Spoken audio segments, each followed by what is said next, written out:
Pour les 5 prochaines années, Paul Biya, le président de la République, annonce la contractualisation de 9 444 personnels de santé. C'est l'un des points à retenir de son discours de fin d'année à la nation. Une annonce qui survient dans un contexte où les défis de la santé sont urgents.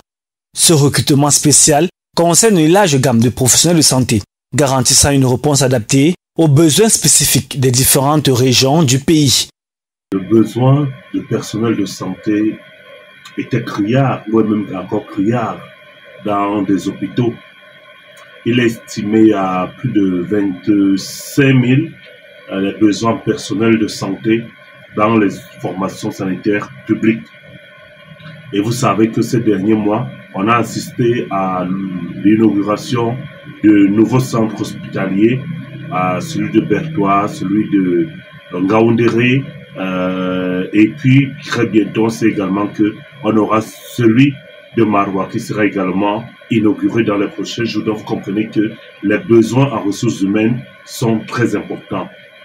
Effectivement, il y a un plaidoyer qui a été mené par le ministère de la Santé publique auprès du chef de l'État, auprès du gouvernement. Donc je pense que c'est un ouf de soulagement que cette annonce du chef de l'État apporte, non seulement pour combler le déficit en personnel de santé dans les hôpitaux, mais pour résorber quand même le chômage qui se faisait de plus en plus galopant. Cette contractualisation, qui se traduira par le recrutement d'environ 1988 professionnels de santé par an, selon les autorités, vise à réduire le taux de chômage parmi les jeunes diplômés du secteur de la santé. Elle permettra non seulement d'améliorer les opportunités d'emploi, mais également de renforcer la prise en charge médicale dans le pays, même si les avis sont mitigés. On aurait dû prendre 80 000 en 5 ans, c'est-à-dire 10 000 par année. Je m'explique. Les formations du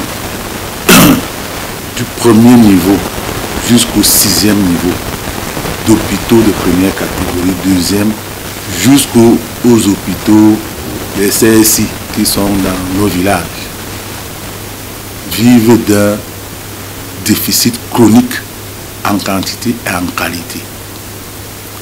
198 personnels par région, par an pendant 5 ans, ne pourront jamais résoudre le problème. Pour certains, il faut plus que ça pour résoudre le problème du manque de personnel sanitaire. C'est réalisable. C'est un engagement du chef de l'État. Et vous comprenez que si le chef de l'État a pris l'engagement de dire on recrute 9 000, près de 10 000 personnels de santé, c'est parce qu'il y a eu effectivement un travail technique et administratif qui a forcément été fait au préalable pour voir la soutenabilité de cette mesure-là. Et je pense que il faut juste attendre dans les prochains jours, prochaines semaines, pour voir de façon pratique comment cela va se faire, quel sera le mécanisme, est-ce que ça sera par un concours ou bien ça sera sur étude de dossier, est-ce que ça sera par un mécanisme de recrutement en date contractuelle. Le secteur de la santé au Cameroun fait face à plusieurs défis: pénurie de personnel, surcharge des infrastructures existantes et augmentation de la demande en raison de la croissance démographique. Ce recrutement massif s'inscrit dans une volonté d'apporter des solutions durables à ces problèmes. Les zones rurales, en particulier, devraient bénéficier d'un renforcement significatif des ressources humaines pour pallier les disparités régionales dans l'accès aux soins.